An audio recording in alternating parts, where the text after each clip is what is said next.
కొన్ని real estate సంస్థలు ఆఫర్ల పేరుతో కస్టమర్లకి అరచేతిలో ఆకాశాన్ని చూపించి తరువాత వారు కస్టమర్లని మోసగించి బోర్డు తిప్పేస్తున్నటువంటి ఘటనలు కోకొల్లలుగా చూస్తూ ఉన్నాం. సాహితీ అనేటువంటి రియల్ ఎస్టేట్ సంస్థ కూడా ఇప్పుడు 3,000 కోట్ల రూపాయల మేర స్కామ్ చేసి బోర్డు తిప్పేసింది. ఈ ఘటన అసలు ఎలా జరిగింది, ఏం జరిగింది ఈ ఘటనలో అనేది మనం పూర్తి స్థాయిలో విశ్లేషణ చేసుకుందాం. ప్రస్తుతం మనతో పాటున్నారు రియల్ ఎస్టేట్లో సుదీర్ఘమైనటువంటి అనుభవం కలిగినటువంటి ప్రముఖ రియల్ ఎస్టేట్ ఎక్స్పర్ట్, అలాగే ప్రముఖ సామాజికవేత్త కృష్ణకుమారి గారు. వారితో మాట్లాడదాం. మేడం నమస్తే. మేడం నమస్తే. ఈ మధ్యకాలంలో కొన్ని రియల్ ఎస్టేట్ సంస్థలు కస్టమర్లకి ఆఫర్ల పేరిట అరచేతిలో ఆకాశాన్ని చూపించి వారిని మోసగిస్తూ ఉన్నారు, తర్వాత బోర్డులు తిప్పేస్తూ ఉన్నారు. ఇప్పుడు ఆ కోవలోకే సాహితీ అనేటువంటి రియల్ ఎస్టేట్ సంస్థ కూడా చేరింది. 3,000 కోట్ల రూపాయల మేర స్కామ్ చేసినట్లుగా, కొనుగోలుదారులను మోసం చేసినట్లుగా కొన్ని వార్తలు వస్తూ ఉన్నాయి. ఏంటి మేడం అసలు ఆ ఘటనలో ఏం జరిగిందండి? ఇప్పుడు సాహితీ ఇన్ఫ్రా అనేది ఒకప్పుడు మంచి సంస్థే. అతను చాలా కింద స్థాయి నుంచి పైకి వచ్చాడు. ఓకే. చాలా నమ్మకంగా కూడా చేశాడు చాలా రోజుల పాటు. చేసిన తర్వాత కొంతకాలం పోయిన తర్వాత అతనికి ఏమనిపించిందంటే, నేను ఇలా చిన్న చిన్నగా ఎన్ని రోజులు చేసుకున్నా నా జీవితం ఇలాగే ఉంటుంది, నా బిజినెస్ ఇదే స్థాయిలో ఉంటుంది, నేను ఒక వెలుగు వెలగాలి, ఒక స్థాయికి వెళ్ళాలి అంటే నేను ఏదో ఒక గంతు వేయాల్సిందే అని అతను అనుకోవటము, అతను అలా అనుకునేలాగా ధైర్యం చెప్పి వెన్ను తట్టి అతని దగ్గర చేరిన పార్ట్నర్లు ఆ విధంగా అతన్ని చేద్దాం, ఏమైనా సరే తలా ₹1 తినొచ్చు కదా అనే ఉద్దేశంలోకి అతను తీసుకెళ్లారు.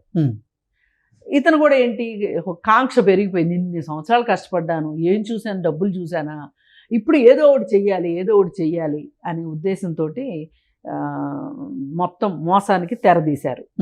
ఏంటి అంటే ప్రీ లాంచ్ ఆఫర్ అని చెప్పి దాన్ని తెర మీదకు తీసుకొచ్చారు. తీసుకొచ్చేసేసి ఇబ్బడి ముబ్బడిగా డబ్బులు వసూలు చేశారు జనాల దగ్గర నుంచి. వసూలు చేసినప్పుడు వాళ్ళు బోరంపేట దగ్గర ఒక వెంచర్ స్టార్ట్ చేశారు. స్టార్ట్ చేసి వాళ్ళు అది ఒక మొత్తం 8 ఎకరాలు 10 ఎకరాలు లేఅవుట్ అని అందరినీ నమ్మబలికారు. నమ్మబలికితే అందరూ కూడా నిజమేనా అనుకున్నారు. కానీ నిజానికి వీళ్ళ దగ్గర ఉన్న ల్యాండ్ 3 ఎకరాలే. 3 ఎకరాలు చూపించి 10 ఎకరాలకు సరిపడా డబ్బులు వసూలు చేశారు. అది కూడా ఎట్లా, వీళ్ళు ఏం ప్లాన్ చేశారంటే, ఇప్పుడు మన దగ్గర ఉన్న డబ్బులతో 3 ఎకరాలు కొన్నాం కదా, ఇది చూపించి డబ్బులు వసూలు చేసి ఈ డబ్బులతోటి ల్యాండ్ కొంటా వెళ్దాము, ల్యాండ్ కొంటా వెళ్ళేసరికి ఇంకా కస్టమర్లు వస్తారు, వాళ్ళ డబ్బులతోటి కన్స్ట్రక్షన్ చేద్దాము అని ప్లాన్లోకి వెళ్ళారు. వెళ్ళి ఒక్క బోర్లో వాళ్ళు పట్టమే కాకుండా వాళ్ళు పడితే ఏమి కొంపలేమి అంటుకోవు, ఎందుకంటే ఆల్రెడీ వాళ్ళకి ఆస్తులు ఉన్నాయి. కానీ పాపం ఆ కస్టమర్లని చూస్తే ఎంత బాధ అనిపిస్తుంది అంటే. మేడం, అంటే ఈ ప్రీ లాంచ్ పేరుతో కొన్ని రియల్ ఎస్టేట్ సంస్థలు కస్టమర్లను మోసగించిన దాని మీద అవగాహన కల్పిస్తూ కొన్ని 100 వీడియోలు మన ఇద్దరే చేసాము. అంటే అవగాహన కల్పించేటువంటి ప్రయత్నం చేస్తూనే ఉన్నాం. అంటే అయినప్పటికీ అప్పటికి పరిస్థితి చేదారిపోయింది. అంటే ఇది పునరావృతం అవుతానే ఉంది కదా మేడం. అంటే ఇప్పుడు కొన్ని కంపెనీలు ప్రీ లాంచ్ చేస్తున్నాయి. మై హోమ్ అసలు ప్రీ లాంచ్ అనేది మోసం అని మీలాంటి వాళ్ళు పదే చెప్తూ ఉన్నా ఇంకా జనాల్లో అవగాహన రావట్లేదు. ఎందుకు జనాల్లో అవగాహన ఎందుకు రాదు అంటే, వాళ్ళ దగ్గర డబ్బులు ఉన్నాయి అనుకోండి, రేపు పొద్దున అన్ని పర్మిషన్స్ ఇవన్నీ వచ్చిన తర్వాత వీళ్ళు రేటు పెంచేస్తారు, ఈలోపు మనం డబ్బుల్ని ఏం చేసుకుంటాము అని ఇచ్చేవాళ్ళు కొంతమంది, వాళ్ళ దగ్గర ఉన్న బ్లాక్ ఇచ్చేవాళ్ళు కొంతమంది. ఇప్పుడు ఇదంతా ఏంటంటే, మన రియల్ ఎస్టేట్ పరిశ్రమ లోనే లోపాలు ఉన్నాయి కొన్ని. ఓకే. ఇది ప్రభుత్వాలు సరిదిద్దాలి. అవేంటి అంటే, ఈ రోజుకి కూడా గవర్నమెంట్ వాల్యూకి, అంటే కార్డు వాల్యూకి, మామూలుగా బహిరంగ మార్కెట్లో ఉన్న రేటుకి చాలా వ్యత్యాసం ఉంటుంది. ఇప్పుడు మీరు సపోజ్ మణికొండ ఏరియా ఉందనుకుందాం, 27,000 రూపాయలు కార్డు వాల్యూ. ఓకే. బహిరంగ మార్కెట్లో ₹1,00,000 లోపు ఏ ల్యాండు లేదు. ఆఖరికి డోర్ నెంబర్ ఉన్న ల్యాండ్లు కూడా లేవు ₹1,00,000 లోపు. ఓకే. ఇప్పుడు ఇదంతా బ్లాక్ మనీయేగా. 27,000 దాటినంతా బ్లాక్ మనీయేగా. మరి మీరు మార్కెట్ విలువలు ఎందుకు సవరించట్లేదు అంటే ఎవరూ సమాధానం చెప్పరు. ఈ మార్కెట్ విలువలు సవరించకపోవటం వల్లనే బ్లాక్ మనీ ఎక్కువైపోతుంది మార్కెట్. క్రెడా ఏం చేస్తుంది మరి? ఇది క్రెడాకి సంబంధించిన విషయం కాదు. ఇది క్రెడాకి సంబంధించిన విషయం కాదు. ఇది ప్రభుత్వం తీసుకోవాల్సింది. సరే, ప్రభుత్వం ఏం చేస్తున్నట్టు మరి? అదే ప్రభుత్వము ఇది పైగా ఈ తేడా లేకుండా చేయాలని చూడాల్సింది కేంద్ర ప్రభుత్వం కూడా ముందుకు రావాలి. కేంద్ర ప్రభుత్వం ఎలా ముందుకు రావాలి అంటే, ఒకవేళ 60,000 70,000 అనుకుందాం మణికొండ, అది అయినప్పుడు రిజిస్ట్రేషన్ ఛార్జెస్ ఇప్పుడు 6.5 ఉన్నాయి, కొన్ని అయితే 8.5 ఉన్నాయి. ఈ 6.5 8.5 ఉన్నప్పుడు ఈ 27,000 ఉంటేనే రిజిస్ట్రేషన్ ఛార్జెస్ ఎక్కువ అవుతున్నాయి. అదే 60,000 ఉందనుకోండి, గజం 60,000 అనుకుందాం మణికొండ ప్రాపర్టీ, రిజిస్ట్రేషన్ ఛార్జెస్ ఎంత అవుతాయి?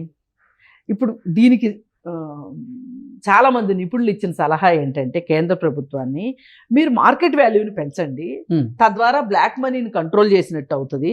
అలాగే కస్టమర్ మీద భారం పడకుండా ఉండాలి, సామాన్య ప్రజల మీద భారం పడకుండా ఉండాలి అంటే మీరు ఈ రిజిస్ట్రేషన్ ఛార్జెస్ని తగ్గించండి బాగా. ఏ 0.5% పెట్టారనుకోండి, ఆదాయానికి ఏం గండిపడదు.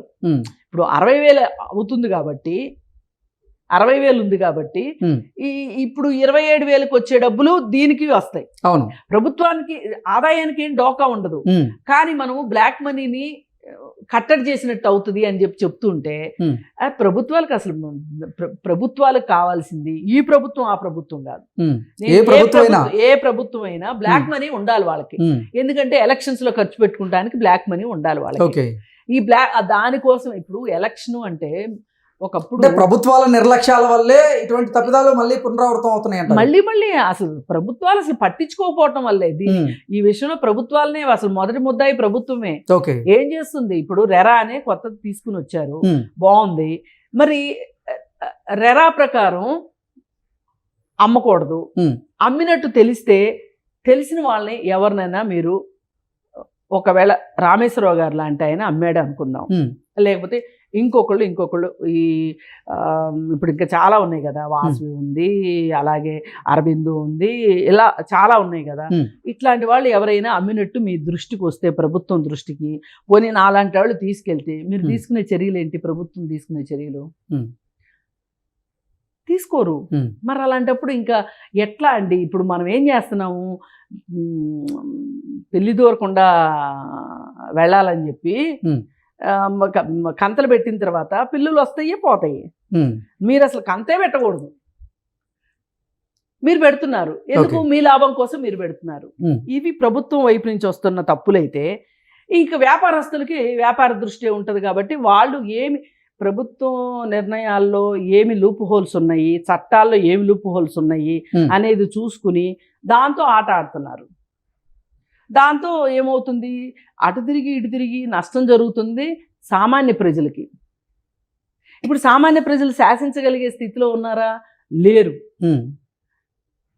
అందుకోసం ఏంటంటే, ప్రభుత్వాలు వాళ్ళ బ్లాక్ మనీ కోసం వాళ్ళు చేస్తున్నారు.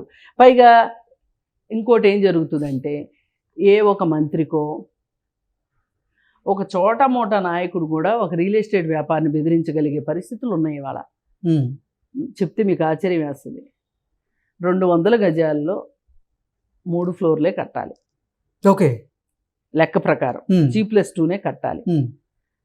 5 అంతస్తులు 6 అంతస్తులు కడుతుంటే ఏం చేస్తున్నారు? పర్మిషన్లు ఎవరు ఇస్తున్నారు? అసలు పర్మిషన్ లేకుండా కడుతున్నారు. పర్మిషన్ లేకుండా కట్టినప్పుడు మీ విజిలెన్స్ అంతా ఏమైపోతుంది? ఎగ్జాక్ట్లీ, విజిలెన్స్ అంతా ఏమైపోతుంది? ఇప్పుడు రంగారెడ్డి జిల్లా కలెక్టర్ గారు నిన్న ఒక స్టేట్మెంట్ ఇచ్చారు. ఏంటంటే, కొన్ని చోట్ల శ్మశానాల్లో సమాధులు కూడా తవ్వేసేసి ఇల్లు కట్టేస్తున్నారు. ఏం చేస్తుంది రెవెన్యూ డిపార్ట్మెంట్, ఏం చేస్తుంది అని అడిగారు. ఒక లేఅవుట్లో 288 పట్టాలు ఇచ్చారు బలహీన వర్గాలకి. అక్కడ 500 కట్టడాలు వచ్చినాయి. ఆ 500 కట్టడాలు కూడా 60 గజాల స్థలంలో 4 అంతస్తులు 5 అంతస్తులు కట్టేశారు. 200 గజాల స్థలంలోనే G+2 కట్టాలి అని రూల్ ఉన్నప్పుడు మరి 60 గజాలలో ఎన్న కట్టాలి?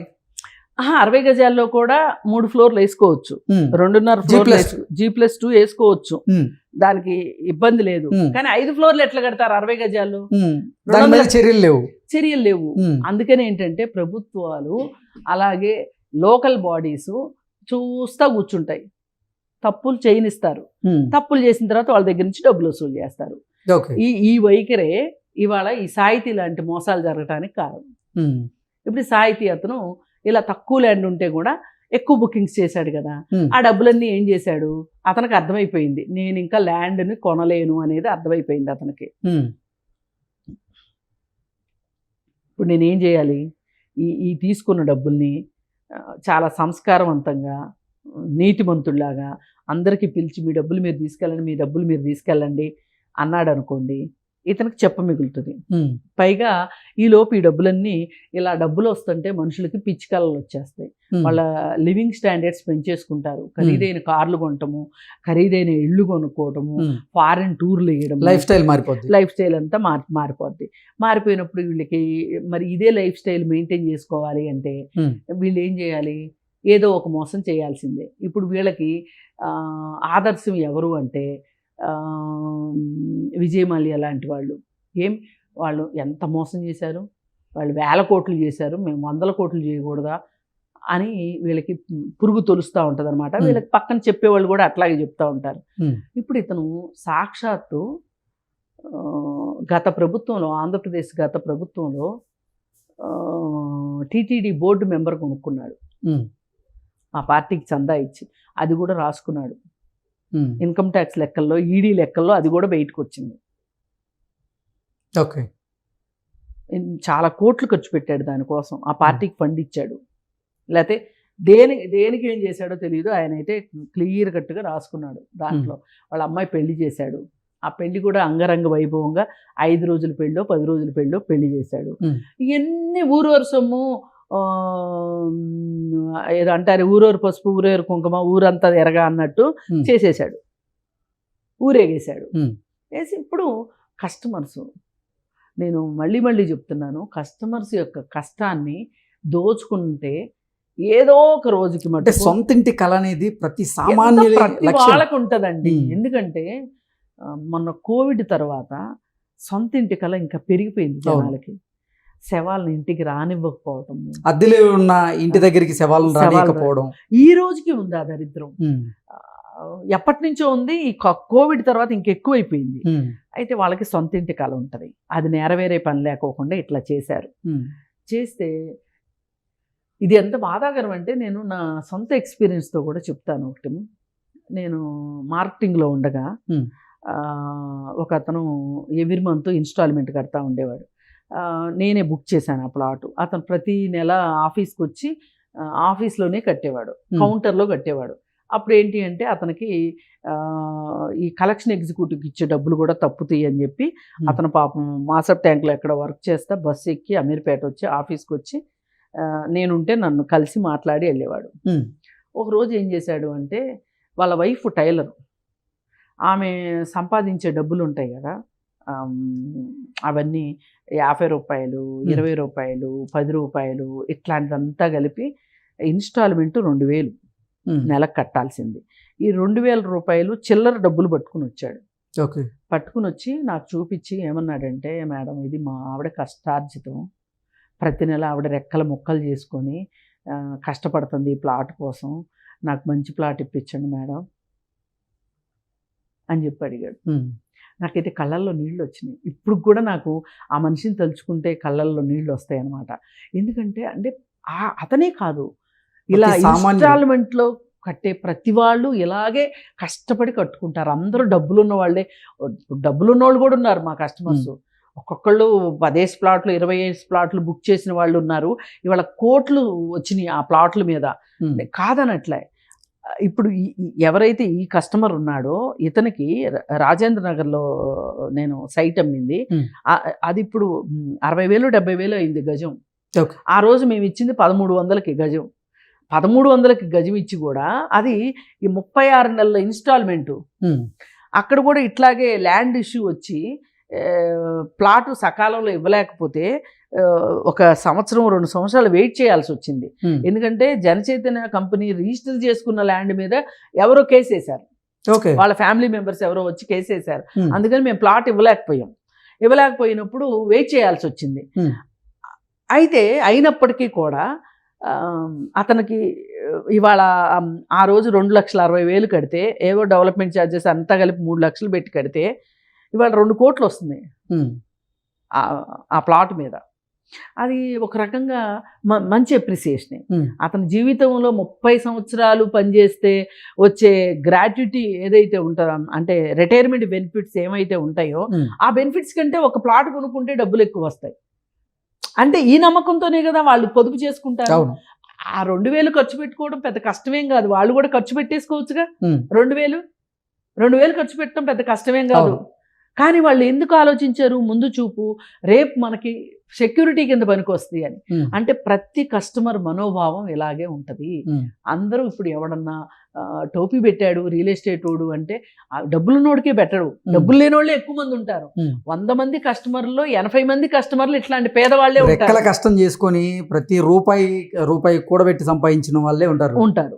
అందుకని ఏంటంటే ఈ వీళ్ళు చేసింది మట్టుకు ఇవాళ వీళ్ళు ఏం చేశారు, ఇంకా బాగా అలవాటు పడిపోయారు కదా ఇష్టారీతిని డబ్బులు ఖర్చు పెట్టడానికి, ఆ టీటీడీ బోర్డు మెంబర్షిప్ కొనుక్కోవటానికి, పెళ్ళిళ్ళు చేసుకుంటానికి. ఇలా డబ్బులు కొన్ని ఖర్చు అవగా మిగతా డబ్బులు ఏం చేశారు అంటే వాళ్ళ దగ్గర ఉన్న మార్కెటింగ్ హెడ్ ఆయన ఒక 129 కోట్లు దారి మళ్ళించుకున్నాడు. ఆ సంగతి ఈయనకి తెలిసింది. తెలిసి మరి బెదిరించాడో ఏం చేశాడో తెలియదు, అవి వెనక్కి రాబట్టుకున్నాడు. అక్కడ వరకు ఒక అంకం అయిపోయింది. మళ్ళీ ఇద్దరు కలిసి మళ్ళీ 800 కోట్లు వసూలు చేశారు జనాల దగ్గర నుంచి. ఇప్పుడు మొత్తం ఈడీ ఇచ్చింది. ఏంటి మొత్తం ఈ స్కామ్ 3,000 కోట్లనే వస్తుంది. 3,000 ముందు సంగతి మనం లెక్కలోకి రాలేదు కదా. ఇప్పుడు వీళ్ళిద్దరూ మళ్ళీ విడిపోయిన తర్వాత మళ్ళీ కలిసి కూడా 800 కోట్లు వసూలు చేశారు. ఇప్పుడు వాళ్ళకున్న ఆస్తులు ఏవైతే ఉన్నాయో 260 కోట్లు 270 కోట్ల ఆస్తులు కస్టమర్స్కి పంచిపెట్టడానికి సిద్ధమయ్యారు. అంటే ఇప్పుడు ₹1,00,00,000 కట్టారనుకోండి ఎవరన్నా, వాళ్ళకి 30-35 లక్షలు వస్తాయి, అంతకంటే ఎక్కువ రావు. మిగతా డబ్బులు గాంధీ గారి ఖాతాలో పడిపోయినట్టే, దేవుడి ఖాతా. ఇది జరిగింది. ఈ మోసం ఇలా జరిగింది. అందుకని దయచేసి ఎవరో కూడా ఇప్పటికైనా సరే ప్రీ లాంచ్ అనే పేరుతో ఎవరైనా మోసాలకు పాల్పడుతుంటే నమ్మకండి. అస్సలు నమ్మొద్దు. ఎవరిని మీ సొంత ఫ్యామిలీ మెంబర్స్ని కూడా నమ్మొద్దు అనేంత పరిస్థితి తీసుకొచ్చేసారు ఈ దుర్మార్గులు. దేవుడి పేర్లు పెట్టి, ఒకప్పుడు బాలసుబ్రహ్మణ్యంను కె విశ్వనాథ్ తోటి ఒక కంపెనీ అడ్వర్టైజ్మెంట్ ఇచ్చేది, చంద్రమోహన్ చేత వీళ్ళ చేత, వాళ్ళు కూడా మూసేశారు కంపెనీ. ఇవాళ చాలా కంపెనీలు డోల్ డ్రమ్స్లో ఉన్నాయి, రియల్ ఎస్టేట్ కంపెనీలు. వాళ్ళు ఏంటంటే పళ్ళ బిగ్గుకి ఎట్లా గుడ్ ఫేస్ వేసుకుని నడిపిస్తున్నారు, రోజులు డొల్లిస్తున్నారు.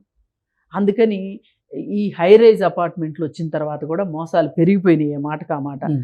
దీని మీద కూడా మనం అసలు ఒకసారి ఒక వీడియో చేద్దాం. ఈ హై రైజ్ మోసం మీద కూడా మనం వీడియోలు చేద్దాము ఖచ్చితంగా. ఏది ఏమైనా ఈ సాహితీ ఇన్ఫ్రా మోసాన్ని మట్టుకు దృష్టిలో పెట్టుకుని ఎవరైనా ఇన్వెస్ట్ చేసేప్పుడు 1-2 సార్లు చూసుకోండి. Okay madam, thank you so much.